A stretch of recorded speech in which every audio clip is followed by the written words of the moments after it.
Hi everyone, this is Lusama Chakatumba speaking, all the way from the DRC. We just finished the FONAREV event, FONAREV General First event, and I have to say that I'm really and highly impressed with the presidential speech.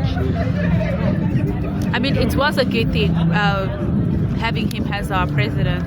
Everything he said was spectacular, it was on point, extremely diplomatic, and I'd also like to thank everybody that accepted to the invitation.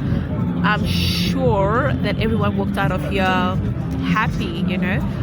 I also have to say hi and thanks to to Pigma for the amazing job that they did. You guys are the best, I won't lie, one love. And to the people of Goma, people of the East, we're with you. We're not there physically, but in our hearts and in our spirit with you. One love. Okay, thank you.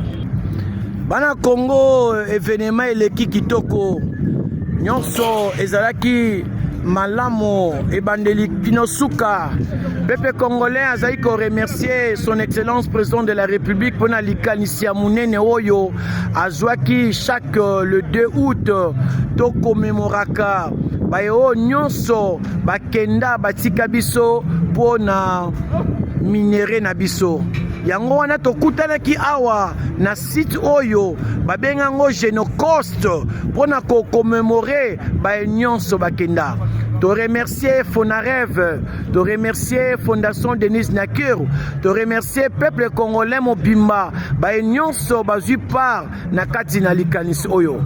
Nzambe azala na bino abatela bino mokolo molamu esika bozali epai nyonso bozali bino batoyo bobungisaki bandeko na bino na kati na etumba oyo tozalaki nango na kati na makambo oyo toleki nango bino nyonso pour konza mboka a présenter bino ba condoléances na ye et puis ba nyonso oyo ba mama na biso ba yana biso ba lezo bazalaki violé bazali prise en charge.